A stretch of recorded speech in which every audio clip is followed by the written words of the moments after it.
What is up, Jabronis? NFL is back for week 1 here. I'm here with Holden. I know I haven't seen you mofos in a while on these vids with Holden. And Holden, same thing here too. You've been so busy on the DFS and you don't have time for me anymore. I know, hold the tears, right? Not true. Not true at all. We've both been a little bit busy. I stopped by the live show last night with Keg and the boys. That was kind of fun. I was hoping you would be there, but you weren't. So I was stuck with Maxwell Smart, Joey Work, the Keg, little Twatty, whole bunch of guys sitting in there. Yeah, I'm gonna be on their live show most of the day today. So you pick your lumps. Yeah, I'll try to stop by this afternoon. That'll be nice. Got all my bets in.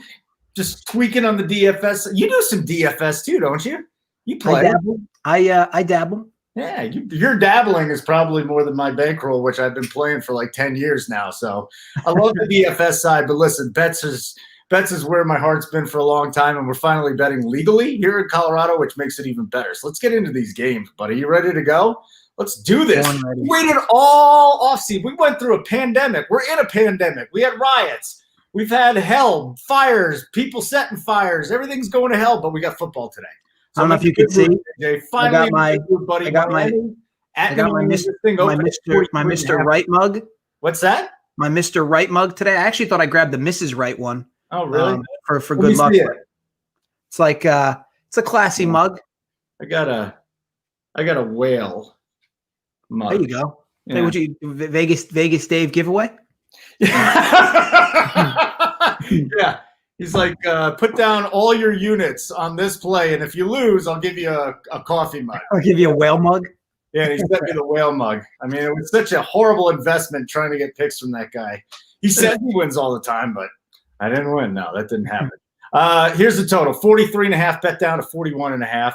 New England opened 5.5-point favorites. I'm seeing it between 6.5 and 7 still, about -10 everywhere, JJ. Let's get your thoughts on Miami at New England with Cam Newton making his Patriots debut and the Dolphins coming off the season where I actually thought they overachieved a little bit.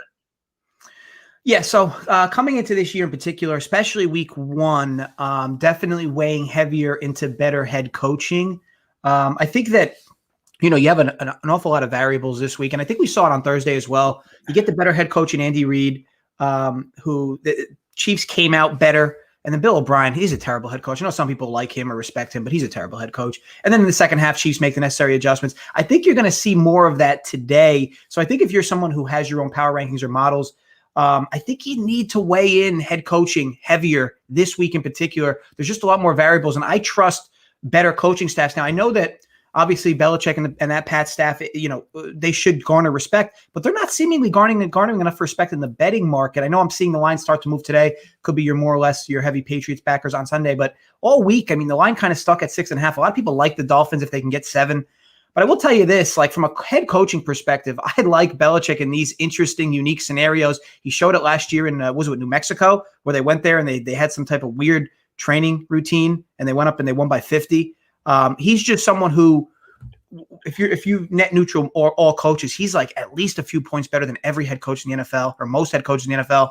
I like them in this spot. Not a spot I don't want to lay 7 with Cam and a bunch of new wrinkles to that offense. And obviously all the missing cogs on defense. I am kind of shocked this line's moving in the under direction. Again, Miami had no issue scoring on New England last year. Now New England's missing a few pieces on defense.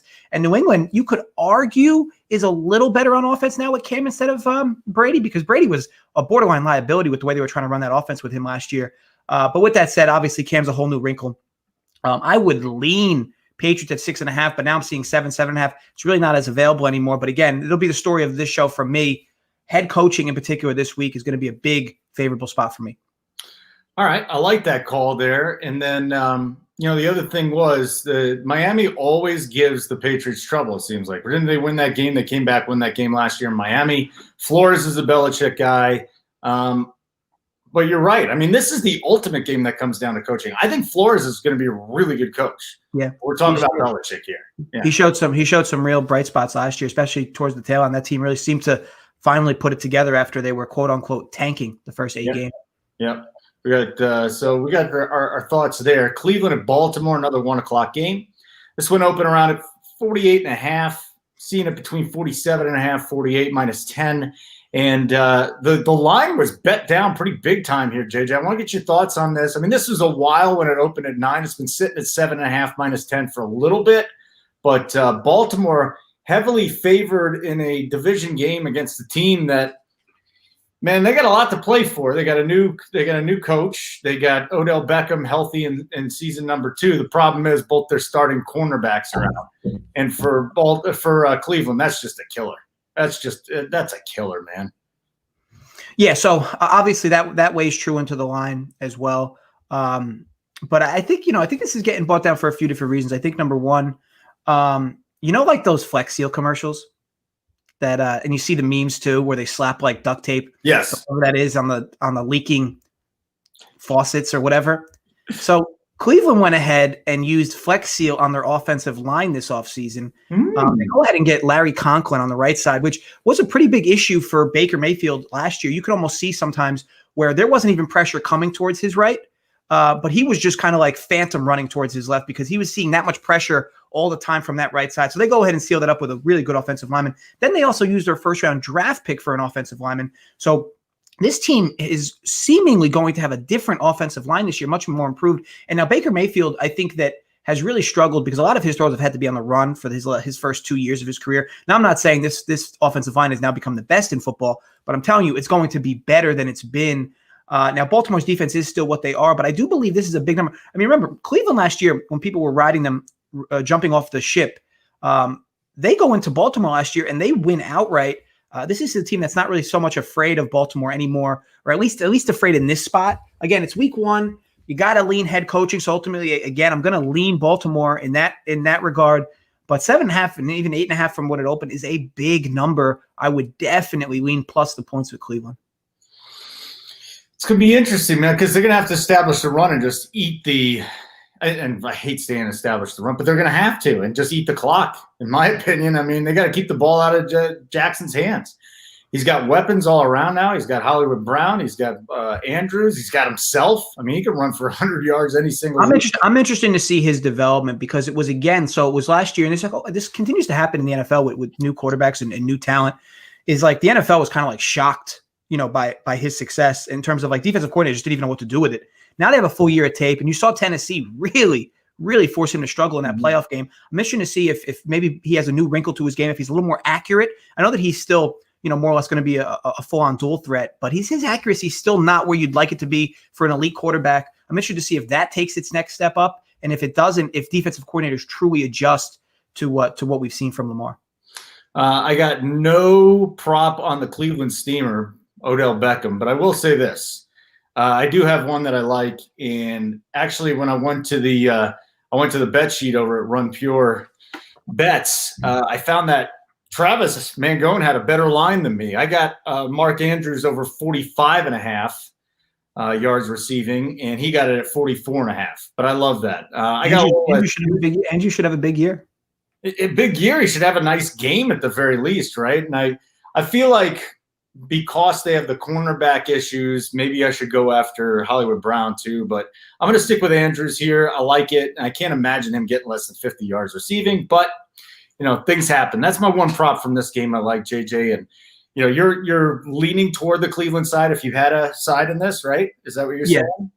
Yeah, I mean, I like them. Obviously, like them more at 8.5 now. At 7.5, not as much. But yeah, Cleveland. I would think Cleveland keeps this a little close. Yeah, I think that's a nice one. Maxwell Smart, just red hot in the comments right now. Maxwell, settle down. Okay, NFL's an American game. I don't know what you guys do in Canada. I heard you got a lead, but settle down, buddy. Everything's going to be great today. Does he play NFL? You think he plays NFL? He might dabble. Last night he's like giving me NAIA football scores. He's like, come on, go lay down on this one. And happy birthday, Maxwell Smart. I'm sure there's going to be a lot of ladies making a lot of money this week. Jets at the Bills. 39.5 is the total. We got some wind here today. And usually when it's 15 miles an hour, that's when we start seeing a big change in the passing games. 5.5 is what it's open at. And it's sitting, I think you could still get in at a book or two. I think William Hill has it 5.5. And 6.5 is mostly where you're getting it everywhere else. And listen, I love Josh Allen, but this Jets team was better with Sam Darnold last year. They were a better team. The big concerns here are their defense. If the wind is high enough, though, I think that really affects Diggs and Brown, a couple explosive plays. So I want to get your thoughts on this. And, does the weather have anything to do with your thoughts today? This is probably, for me, the most interesting game on the slate, just because you have a situation where your more or less public market and your sharper market is all betting Buffalo, but this line is not moving. Now, the reason why people are heavy on Buffalo is because, so you could argue, Holden, that if you swapped spots with Garoppolo and Josh Allen, that Buffalo would be at least as much of a contender as the 49ers have been in the NFC. In the AFC, Josh Allen is really going to be the path to a potential Super Bowl for Buffalo, whether they get there or not. It's going to be on his arm because the parts around him are Super Bowl-esque. That defense is one of the best, easily one of the best in the AFC, potentially one of the best in the NFL. The weapons around him are very good at minimum. Obviously, they go ahead and pick up Diggs. The run option game they run with Allen is at least decent. The problem is Allen is just so all over the place. So I'm interested to see how his game translates this year. The Jets, man, woeful amount of injuries for this team, especially coming into week one. They also lose their stud in Adams in the offseason. That's, of course, being taken into account. But it can't go without saying how many big plays Adams made for them. For me, like mathematically speaking, from the way the futures market looks in terms of projected wins, this line is correct. For me, I don't understand. Like the Jets are a team that could be a lot worse than people think. And the Bills are a team that could be a lot better than people think. For me, with this line, if you're going to target a way to bet it, I would personally think that you could either alternate this. For me, it's either Jets probably win outright and just kind of like shock everybody, or Buffalo just rolls this team by 20 plus. Because again, I don't know how, and if we're talking head coaching thing again, Adam Gase sucks as a head coach. So to assume he's going to make the necessary adjustments during this, you call it quarantine-esque time period we're in, I don't personally buy it. So for me, I would definitely lean Buffalo minus the 6.5. Again, it is kind of scary, right? A lot of people are betting Buffalo. This line's not moving. Does somebody know something? But for me, I'm not going to Jets are riddled with injuries. They have a whole different defense this year. Even offensive, they're missing a few cogs today. Aren't they bringing back 0 offensive linemen? Is that true? Anyway, I think Buffalo also, what you're getting with them. It's just going to be a matter of Josh Allen. I think if Josh Allen limits the turnovers today, I think this team really rolls. I mean, Josh Allen, a lot of people think he's an MVP candidate, that he's this year's Lamar Jackson. So if he wins MVP, they'll be in the Super Bowl. I don't think there's any question about that. I am concerned about the wins there today in the passing game. Might be a day where there's a little bit more running. They brought in Zach Moss to handle that with Devin Singletary. I think their running game is a lot better than it's been in the past few years too. So they're a little bit there. So there are, listen, Vipers in on the Bills, 6.5 point favorites today. So good. Yeah, I think basically everybody's gonna, or more or less most people will be on the Bills today. To me, it's a line I don't understand. Yeah, if the Jets win, they win. But that to me, that's an alternate target spot, because if the Jets are going to win, Jets are going to be live late. They could obviously win. Then it'll be worth it to bet them on the money line, or Buffalo just completely rolls today.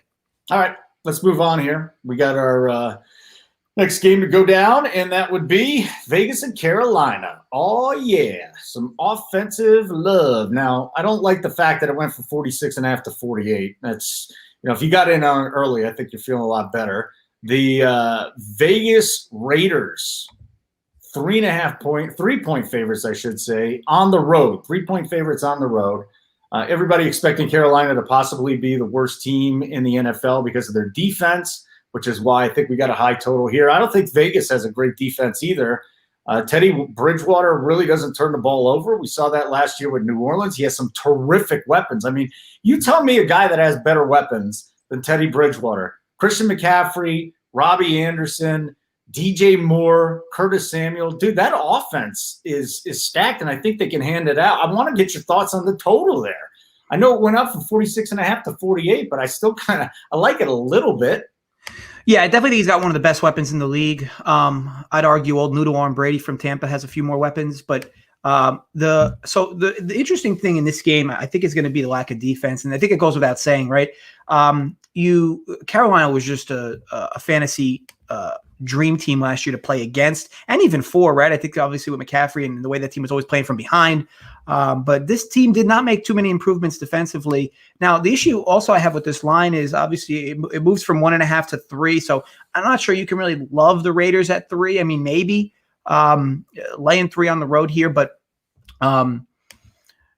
defensively, these two teams should both be able to should both struggle, which should amount in teams piling up yards. I wouldn't even be surprised in big plays. I mean, ultimately, Waller should be able to get his. McCaffrey should be able to grind himself his typical, stat line as well. Overall, I don't love the spread in either direction. It's going to be tough for you to bet the Panthers, who are going to struggle defensively all year. You're not going to feel too good about that. Maybe even like first half total over. But the only concern there is, like if you did with Kansas City, some of these teams sometimes take a few drives to get themselves really into form. But yeah, you'd assume there'll be a lot of yards piled up in this game. Just going to be a matter of if turnovers happen at the wrong times to blow up this total. But ultimately, yeah, I would definitely lean the over. All right, I got two props from this game. I said if it's going to be under 80 yards rushing for Jacobs, I'm going to hit him, Josh Jacobs. Over 78.5, it's minus 18, but I like that one a lot. And then my other one, nobody's talking about this. I made this on the live bet show last night. Hunter Renfrow, over 3.5 receptions, plus 126. We know Waller's going to get peppered. Everybody's on Ruggs, Edwards, the rookies. Last year, Carr and Renfrow had a great connection once Tyrell Williams was out. I think that the last two games, he went over 100 yards in those two games. I think for me, this is probably my strongest two bets would be in this game. Renfrow over 3.5 catches, Jacobs over 78.5 rushing yards. Renfrow, the little honky from Clemson. Honky. I am so offended. I'm gonna cancel you for that. No, I love his game. I think that he's a grinder, and I think that ultimately, if he gets enough snaps and he's on the field long enough, that probably cashes pretty easily. Yeah, I like it. I like it a lot. I like you a lot. Let's go to the next game.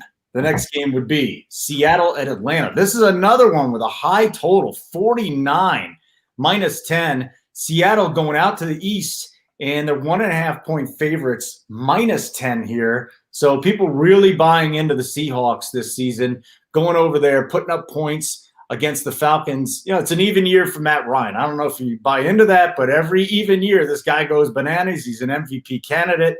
And defensively, I'm not really scared of either one of these teams. That is an interesting narrative with Ryan. I wasn't aware of that he's into the even years. But as far as this line, so which Atlanta? Okay, so what you're going to get with Seattle, right? So Seattle's obviously going to have Russell Wilson run around, play Madden behind the line of scrimmage, and then find guys open downfield. That defense is pretty bad. So you're going to sweat every time they're on that side of the ball. But so the interesting thing with Atlanta is, what version of Atlanta do we get? Do we get first 8 games Atlanta of last year, or do we get last 8 games Atlanta from last year? So last 8 games Atlanta from last year, after they made some head coaching personnel changes on the defensive end, ended the year 6-2. And now you get a West Coast team traveling east, and this line was 2.5 earlier before today. Now it seems like a lot of Atlanta money's coming in, which is kind of, I don't want to say it's surprising. For me, here's my issue, Holden. So Atlanta's a spot I would actually really like to bet here, even when they were getting plus 2.5 a few days ago. The issue is that if you truly believe this is going to be a one possession game with 2 minutes left, which ticket would you rather have? I mean, you'd rather have Seattle with Russell Wilson. I mean, that team in close games last year won a lot of them, whereas Atlanta was terrible in close games last year. So for me, look, this might be a spot I target live, just because I think this will wind up being a close game. And if one at the end, regardless, and if one of these two teams jumps off to a 10-point lead, I'm going to prefer to live target the other end, whichever end that is, because I just think that if Seattle gets a bit of a lead, they're going to start to really sit on it and run with that run game behind that offensive line and Carson. But if Atlanta goes up and they try to run the ball, they can't run the ball ever. So they're going to struggle to run the ball, and they're going to struggle to pull away. I think this is a close game regardless. So if one team pulls away, I'm going to live bet the other. Yeah, I love Russell Wilson this week, and this is from this is a fantasy point thing, but over 20.5 fantasy points. Just laid a little bit there. I mean, that's not very much. If you know fantasy, basically he's throwing for 300 yards and a couple of touchdowns, and he runs a little bit. That's all you need. So I'm down with Russell Wilson. I do think it's going to be a close game too, and I wouldn't be surprised if the Falcons actually pulled this out on that side. I really like their offense, adding Gurley. His knees are fine right now. Defensively, they made a couple of upgrades. It's not really that good, but if this does turn into the shootout that I think it's going to, I think that I might lean toward the Falcons here. So that's where I am. Now, you said it's a better live betting game, right?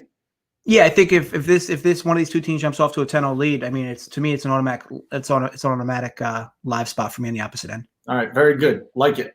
Good stuff. Philly at Washington, 5.5-point favorites. Philly on the road. Totals 42.5. Washington, this has just been a disastrous offseason for them. But I think the players, they're going to get out there. They're going to be happy. Big question mark for the Redskins today. Washington football team, can they run the ball?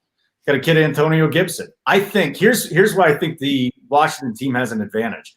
Injuries all over the offensive line for the Eagles. Now you put Chase Young with a front seven that I think is a little bit underrated. And I think Washington can really keep this thing close and make it ugly. Yeah, so lean for me in this spot would be the under the number. I know it's about 42.5-ish. To that point, Holden. Like I know Dwayne Haskins ended the year, right? The last 2 games, there were a few games, 4 touchdowns, no picks, which was a complete 180 from how he started the season, especially piling up turnovers. Now Carson Wentz, I truly believe if you remove offensive line from your numbers, I truly believe he's like a top 5 quarterback in the NFL. You just can't remove offensive line from the numbers. So the problem is that he's another guy who's calling hike and running around like crazy. And he doesn't have Russell Wilson's athleticism, so he's not able to make up for it. But if this guy gets protection, he's a really good quarterback, and of course stays healthy. The issue is now you have upgrade defensive line for the Redskins, right? Or Washington. And now you have so Philly also they're losing Miles Sanders today. So they're going to be in an interesting running game situation. That's kind of why I lean the under. Now I know that you look at a line at 6. You could probably argue Philly should be able to roll here, but this is a big number for a week 1 team on the road against a team that kind of showed some bright spots late. Washington also gave this team fits last year, believe it or not. Even the one game they won by 10, Philly, they only won by 10 because it was like a late fumble recovery for a touchdown as time expired, which had Philly cover the spread late. I don't know if you remember that game, Holden. But anyway, Washington gave this team fits both times last year. So it wouldn't surprise me if this remains close, but I do think it's going to be on the lower scoring end for sure. I'm with you. I'm with you on that. I do think Philadelphia is going to have a good running back in Boston Scott. But, man, that offensive line is just so brutal, and I'm with you. I think that, it's going to be an ugly game today. Washington never has a home field advantage anyway, so they might actually have one today with fake crowd noise because usually it's packed with Philadelphia fans. The Eagles fans come down, the Giants fans, the Cowboys, they just take that place over. It's not going to happen today, so that'll be nice. They won't be the road team at home, but I'm with you, man. I think the under might be the lean here, and I think it's going to be Philadelphia struggling offensively for a little bit of this game, and I'm not sold on Haskins yet, so go prove it to me. Chicago, Detroit, 42.5 is the total, -10. Detroit, 2.5-point favorites. I'm getting a lot of people telling me, man, you gotta back the over on this. Trubisky's going to have a big game against the Lions defense and the Bears, and then the Lions offense with Kenny Golladay gone. They still got enough weapons. I'm not buying it, man. I'm completely not buying this. Bears don't have a running game. Kenny Galladay's down. Where's your lean on that total first? So the total is probably fair, right at 42.5. I don't truly have a lean over or under. As for the Trubisky love this year, that's something I'm never going to understand until at least I see it in person. I mean, this is a guy I've watched for a few years now, and even a guy in North Carolina that was, what I would consider just happened to be in the right place at the right time to be drafted where he did. He wasn't an excellent quarterback in college by any means, but again, the year he came out, there wasn't really a lot good quarterbacks coming out. But anyway, so I'm interested to see his progression this year. I don't buy into the hype. But you have a future comeback player of the year here in Stafford, right? This Detroit team could be a complete 180 from last year with him running the show. Huge drop off in QB play from last year with the Purdue kid. I forgot his name, and I forgot who, Blau, and somebody else was running quarterback for that squad. But ultimately, so Stafford obviously is a huge leg up, and I know with no Galladay that's still going to be an issue. But Stafford's legit in any way. I don't think it really matters that much with Galladay out. Stafford's going to be a huge improvement. I truly have these two teams as fairly even, maybe even slightly better with Detroit, with Stafford playing quarterback now. Granted, if Trubisky takes his game to the next level, then yes, of course, this will be a better Bears team. But ultimately, I think Detroit, if assuming both teams stay healthy all year, I think Detroit ends this year with a better record than Chicago. This is also a very difficult conference. Well, this conference is really up for grabs, or division's really up for grabs from any team. But not buying the Trubisky hype. If I'm going to lean here, it would be with Detroit minus the slight 2.5. But this is not really a game I love on any side, again, because you're getting Stafford back off a year off, and then now Trubisky, let's see if he's improved at all. And I'm not also a fan of either of these head coaches, which makes it hard to back this game. I mean, Matt Patricia's, if Detroit has another bad year, not only will Patricia be out of a job, he'll be in that bottom 5 coaching category for sure. And I'm not sold on Matt Nagy either. So not really a fan at all on this game. He gone. They have a bad season like they did last year without Stafford. But you're right. I love the Stafford comeback player of the year thing. I mean, this guy was on fire before he went down last year. Indianapolis, Jacksonville. So now, has this thing been bet up to 8?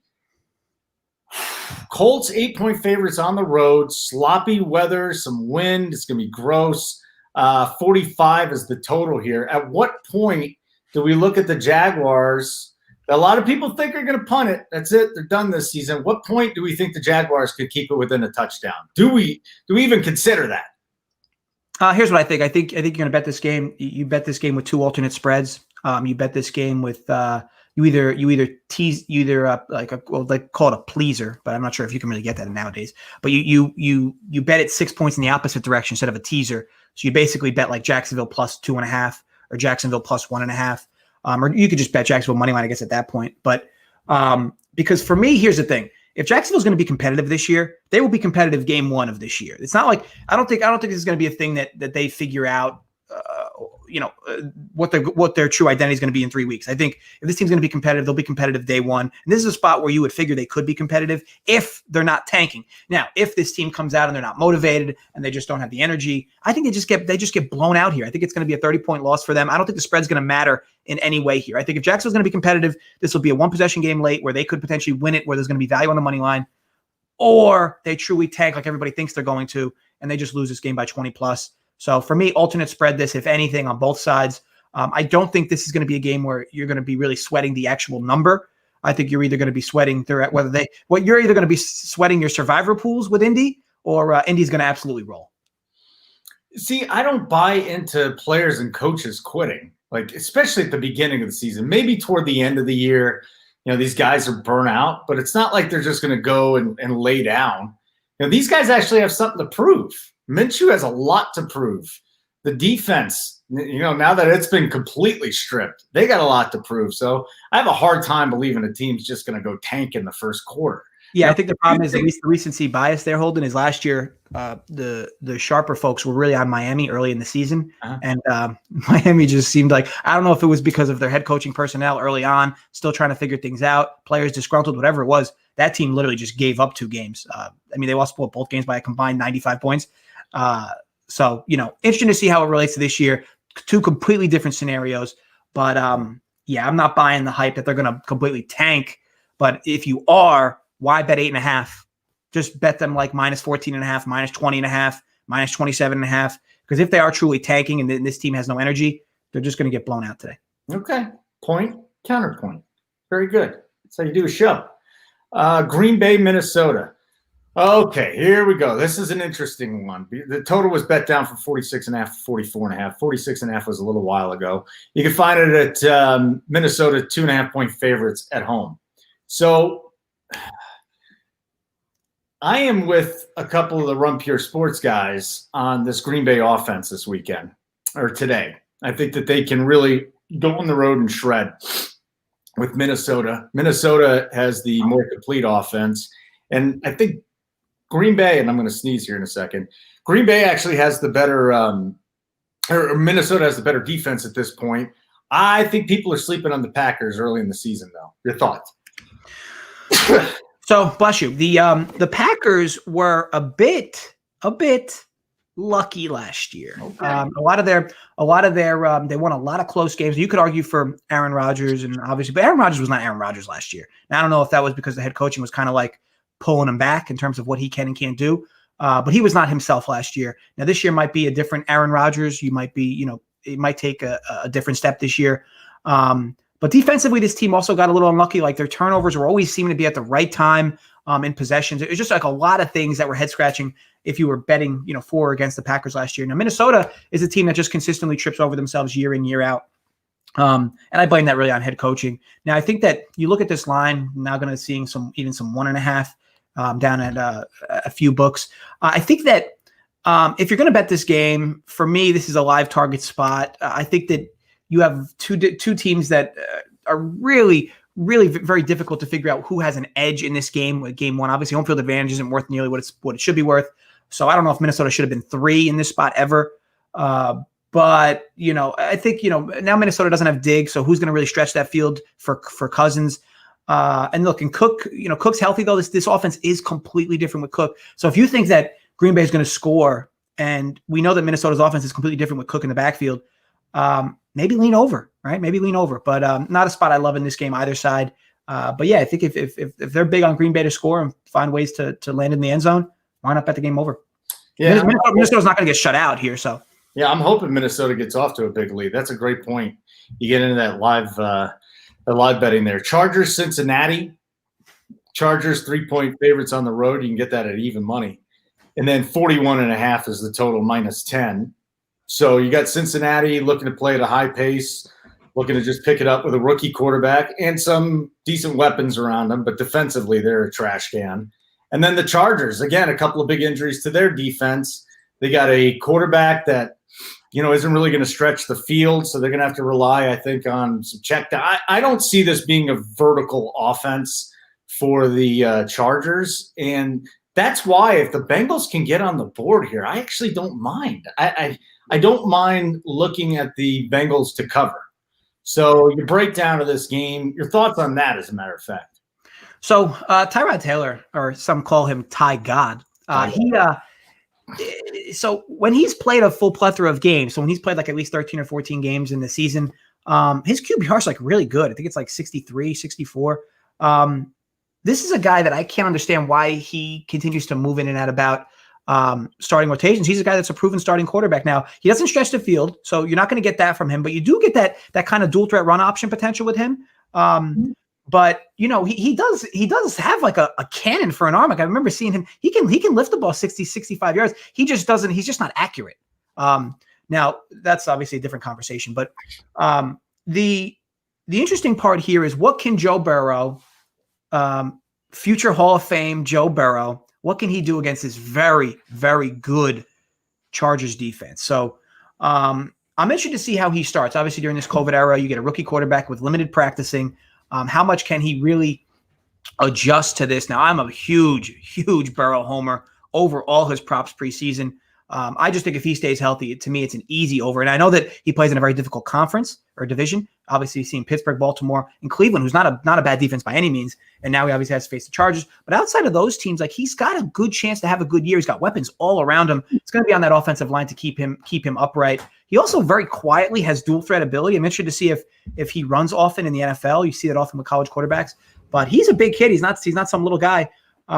This game, I think, is really going to be on 1st to 21. So if first team that scores 21 probably wins this game. I think that if Burrow finds ways to move this ball downfield consistently and they get 21 points on the board, the Chargers are probably the issue I have with the Chargers' consistency offensively is, like you said, Tiger doesn't really move the ball downfield. So I think the Cincinnati Bengals defense can keep corners and safeties up to try to there's nothing to prevent over the top. So unless the Chargers open that up early where they do a few play actions and start really pushing those safeties back, other than that, I think there's going to be a lot of short stuff from the Chargers. And the Bengals, again, there's a whole enigma with what you're going to see from that offense. But I would definitely lean Bengals in this spot, but I truly believe it's going to be 1st to 21 wins. I think losing Derwin James a killer for the Chargers. But again, they've got a great pass rush, especially with Bosa. And then their secondary, they got Harris and King and Hayward. They've got some really good cornerbacks. I do have a prop from this one. Tyler Boyd over 4.5 catches, and I'm getting plus money at 105. I like that because AJ Green's not even supposed to play all the snaps. That's a good number. Yeah, even if AJ Green plays all the snaps, I think they're throwing a lot. And last year, Tyler Boyd broke through, man. This guy's a legit number 2 receiver. He's a possession guy. I think Tyler Boyd today, minimum 5 catches. So that's the other one that I like. I got one more prop in a different game, but I don't mind Tyler Boyd. And I thought you gave a good breakdown there. Again, the Derwin James injury is going to hurt him, but he's a safety. And they still got great edge rushers, and they still have a terrific cornerback unit. If Cincinnati's offensive line keeps Burrow upright today and he has time to throw, I think Cincinnati wins outright. It's really going to be the big. And nobody's got that right now. Arizona at San Francisco. You get it between 6.5, 7-point favorites for San Francisco. Total here is now 48 minus 10. So Arizona with a new weapon in DeAndre Hopkins. I think we saw the Chiefs exploit the Texans. They really missed this guy, and I know he's just stepping in, but there's some good weapons there in Arizona. Defensively suspect. San Francisco, on the other hand, probably not Tevin Coleman. These guys are going to be playing in a chimney, by the way. Did you see this? Like, the air quality's like 167, which is basically your lungs turn into raisins. Did they confirm they're going to play in that? Right now they are. Yeah. They said they're going to go play. That'll be fat. Can you imagine that game just getting scratched day of? Not because of COVID or anything. You got it because of the freaking fires. I mean, it's crazy. Could we? It is, man. It's ridiculous. What's your take on this game? So this will be your quote unquote chalkiest dog of the day. Arizona is going to be very loved by the overall betting public in this spot. And look, deservedly so, right? Kyler Murray gave this defense for San Fran fits last year in the 2 times they played. Now he gets an upgrade with Hopkins. And Murray, look, he's got a good offensive mind behind him running the show in Kingsbury. And I think that you would figure now with Kingsbury, with all this talent, is just going to find creative ways to get the ball to Hopkins. But it's the same thing, right? Like Arizona's offensive line. How much can you keep Murray upright? Because Murray has proven he's a good passer. You know, it's just a matter of he's obviously a little shorter, which gives him some issues in front of that offensive line. But if they give him some 7-step dropbacks to give him extra time back there and extra space. But I think that on the San Fran end, there's quite a few question marks, right? Garoppolo, will he make the next step? And Garoppolo last year too, like there was games where if you bet San Fran, you were just rolling and you're like, oh, this is over. And then Garoppolo makes such a boneheaded decision with an interception or a fumble where you're just like, what are you doing? Like your team's winning. Just play it safe. All your team's asking you to be is a game manager. They're not asking you to be Brett Favre. So I'm not sure which version of Garoppolo you'll get this year. And obviously it's only week 1, but I think that it does make sense to back the Cards. 7's a big number, but look, if San Fran can figure out a way to get those pass rushers loose again, and make Murray run all over the place. One thing I will note is that against good pass rushing defenses, and you have a mobile quarterback, you can almost punch that mobile quarterback in for extra rushing yards than they normally would, because obviously the pass rushers are going to scramble him out of the pocket, and then that leaves him multiple opportunities to then run the football. So Murray's player prop rush yards over probably like 25.5, something like that. Holden. Yeah. And I love it. Whatever it is, I prefer it over, just because again, whenever you get those rush happy quarterbacks and a good pass rush, you can almost punch them in for at least more attempts than they would normally, which opens up that as a favorable number. Look at Willie Parker. Hit the like button, peeps. Are we on YouTube too still? Or are we on YouTube or just this? Still on the YouTube. I didn't even know that. Yeah, hit the like button, jabronis. That's you use jabronis. I like your moose knuckle intro a lot better though. So. Moose knuckle. I mean, imagine not having a moose knuckle. What's that? Imagine not having a moose knuckle. Yeah, I really don't notice it, so it might be a problem that I have. I don't know. Thanks for making it uncomfortable, JJ. Tampa Bay at New Orleans, 47.5 is the total. 3.5 favorites, 3.5-point favorites for New Orleans. Brady versus Breeze. New Orleans is at home. Tampa Bay's got the weapons. Before you get to really digging into this, since Evans he's going to have that hamstring injury. If he plays, it's still going to be not close to 100%. What do you do with that?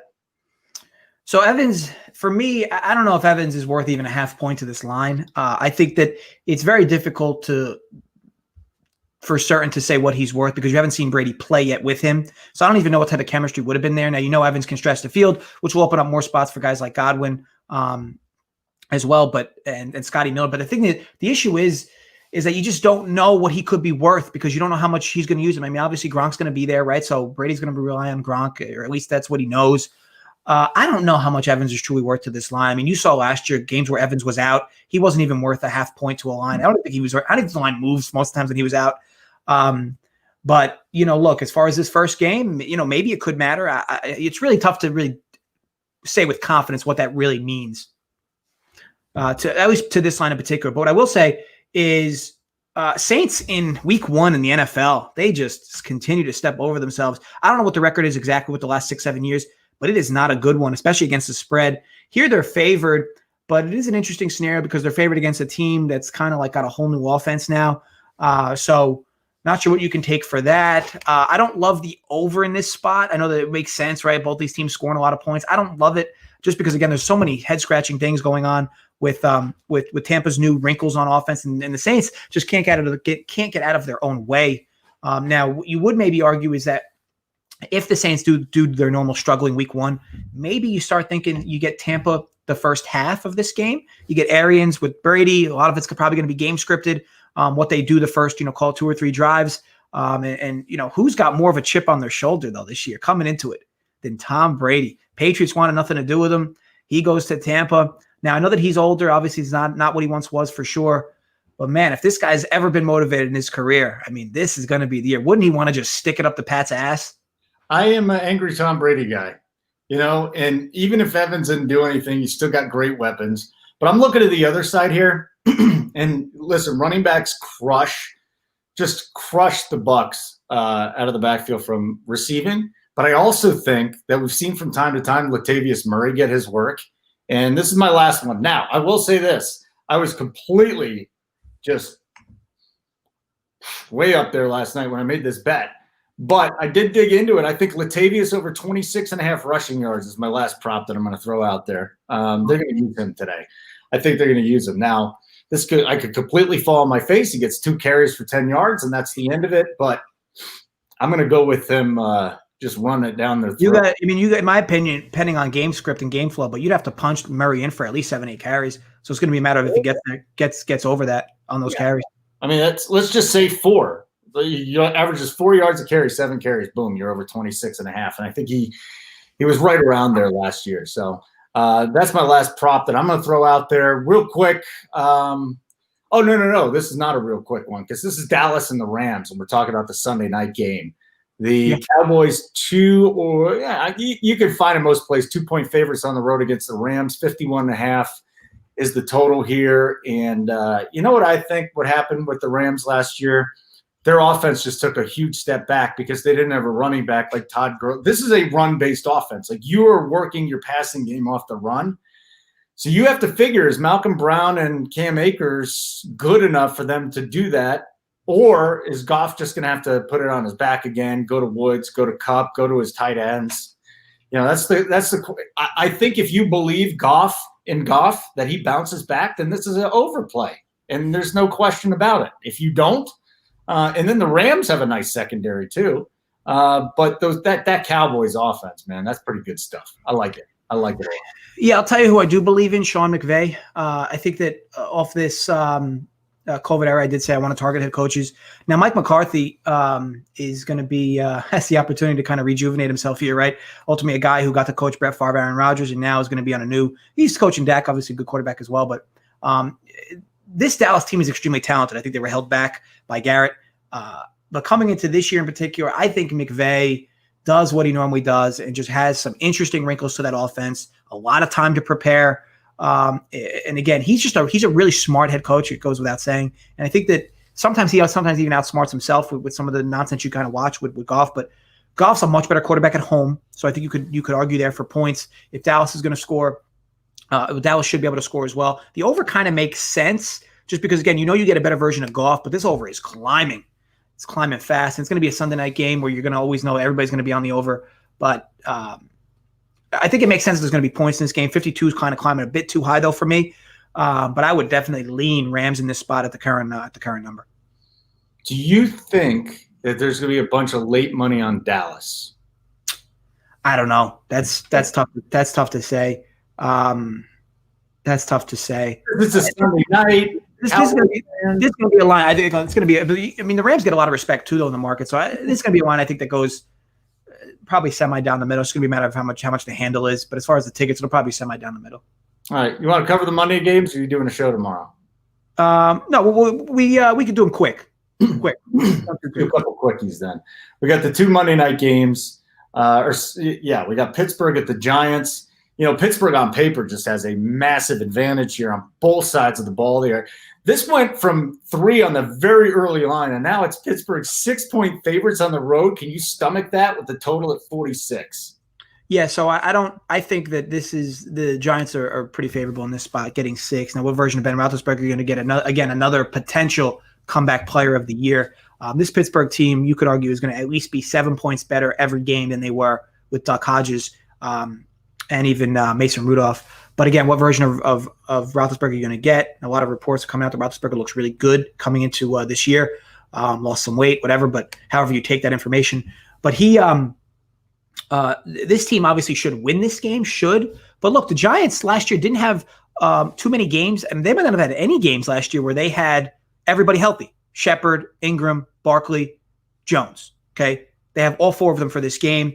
So they should. I mean, I know Pittsburgh's defense is legit, one of the best in the NFL, but Giants should be able to move the ball. It's going to be a matter of if Jones can keep the turnovers down. Definite lean for me, Giants plus the 6. That's the big concern there is Daniel Jones, what he's going to do. But I'm with you. It's a big number on the road against a team that's, defensively they're terrific. But if you have questions about Ben Roethlisberger, then you're not going with the Steelers today. I think it's as simple as that. And then the last game, the other Monday night game, is here in Denver, Tennessee. 3-point favorites on the road. Totals at 41. No Von Miller for the Broncos. Didn't the team total move like two wins? Or once Von Miller went down, it completely just swung a different way. Here's what I like about this game, that they're not going to screw around. There's nobody behind Derrick Henry to run. And I could see this just being a nasty, disgusting under 41 game.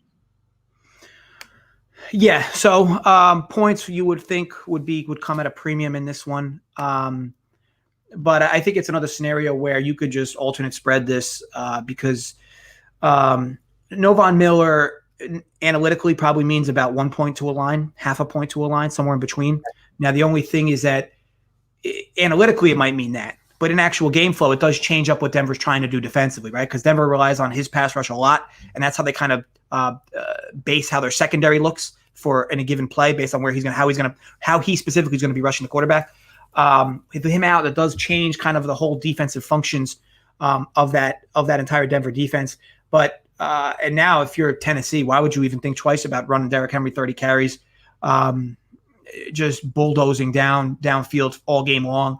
They did this well last year with the play action. The one thing I will say is Denver, week 1 against the spread and even straight up for the last 20 years at home is the numbers are eye popping. And I'm not a trend guy, but their numbers against the spread, they're 75% in their last 20 home games straight up. So I don't know if it's an air thing. I don't know if it's a coaching thing. I mean, obviously they've always had decent coaching there. And now is Drew Lock going to take the next step in his evolution as a quarterback? Denver's also missing a few pieces.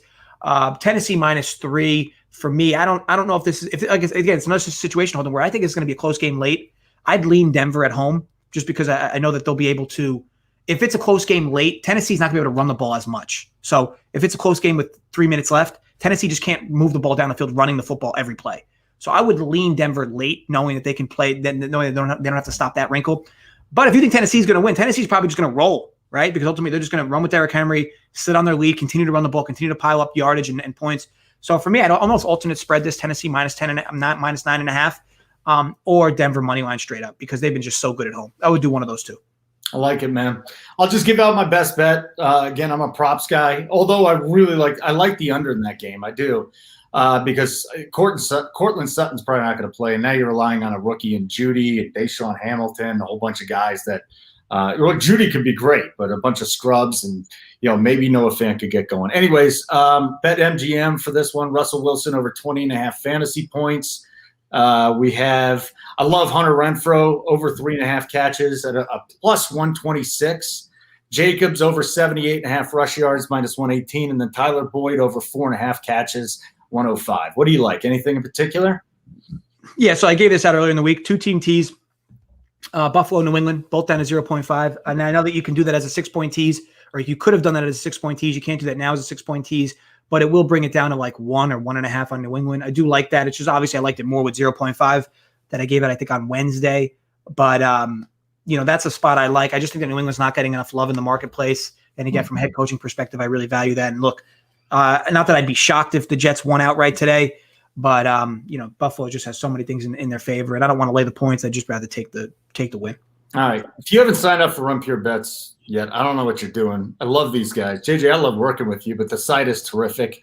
Some of the best experts in the business. I can't wait to see what we're doing in an NFL season. This could be great. I got to run to the sports side, the Run Pure sports side, because we got a DFS lock show, me and JSU. So let me get out of here. JJ, awesome work, buddy.